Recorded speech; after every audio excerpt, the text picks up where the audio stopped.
Yo les trashers, Pokémon Go arrive à grands pas. Trouver et combattre des Pokémon dans la vie réelle, ça sonne comme un rêve de gosse. Mais bon, pouvons-nous vraiment nous attendre à un jeu de qualité?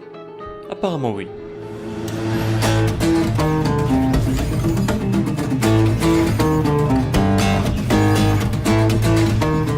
Pokémon Go, le premier jeu Pokémon uniquement pour mobile. Et rien de tel qu'un trailer de fou pour rendre hystérique toute une communauté. Au menu, combat, capture de Pokémon et réalité augmentée. Tout ceci se passant sur un smartphone ou, pour les plus fans, par le biais d'un bracelet lié à l'application. Nous avons donc droit à une dimension sociale très forte au travers de ce jeu. Mais bon, calmons un peu notre excitation. En effet, imaginez si ce jeu n'est tout simplement pas à la hauteur de nos espérances.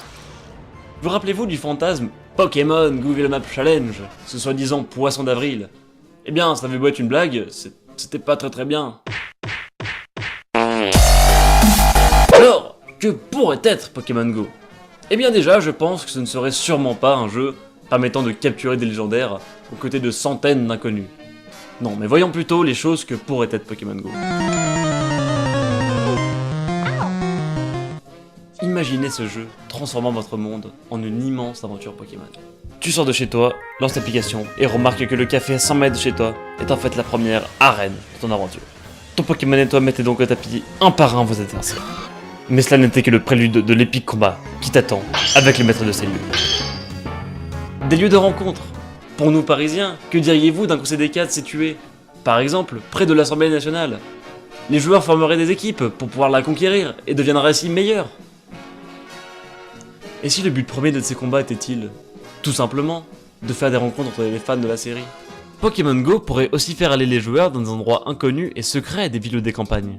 Une ruelle cachant un super bonbon, un Pokémon légendaire derrière une cascade. Cela ne vous rappelle pas simplement la trouvaille des œufs de Pâques, ou encore les chasses au trésor? Et le mieux c'est que ce concept fonctionne. Par exemple, le service géocaching, dont je suis un grand fan, utilise le GPS de votre téléphone afin de vous guider vers des endroits que vous ne connaissez encore pas. La satisfaction de la trouvaille et le plaisir de la surprise. Pourquoi ne pas utiliser cette idée avec des Pokémon? Pour revenir sur les combats, eh bien, j'ai un peu du mal à imaginer un système en réalité augmentée permanente. En effet, vous imaginez un peu que pour combattre un moindre Roucoule, il faudrait déplacer son téléphone dans tous les sens.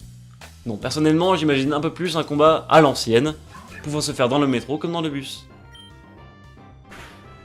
Vous êtes dans le métro, assis à votre place, quand vous remarquez un dresseur non loin de vous. Vos regards se croisent, brillant d'une lueur de défi. Jordan, 6ème 1, vous provoque un duel. Pokémon Go est ainsi, en quelque sorte, un vrai retour au câble Link. Unir les joueurs, créer un véritable réseau social autour de Pokémon, le rêve de tout bon fan. Mais en même temps, un bracelet connecté, une application indiquant en permanence votre localisation. Quand vous téléchargerez un film, jouerez sur émulateur ou prononcerez le mot chocolatine, Nintendo saura tout. Vos moindres faits et gestes seront sous contrôle. Vous deviendrez esclaves des géants de ce monde, eux-mêmes soumis et reptiliens partisans du complot Illuminati, tout ceci dans le but de détruire le monde et d'anéantir l'espèce humaine. Ou pas. Merci d'avoir regardé cette vidéo. J'espère qu'elle vous aura plu, c'est ma grande première sur la chaîne Pokémon Trash. N'hésitez pas à mettre un pouce bleu si vous êtes aussi impatient que moi de découvrir ce jeu. Qu'espérez-vous de Pokémon Go? Dites-le moi en commentaire. Sur ce les amis, à bientôt!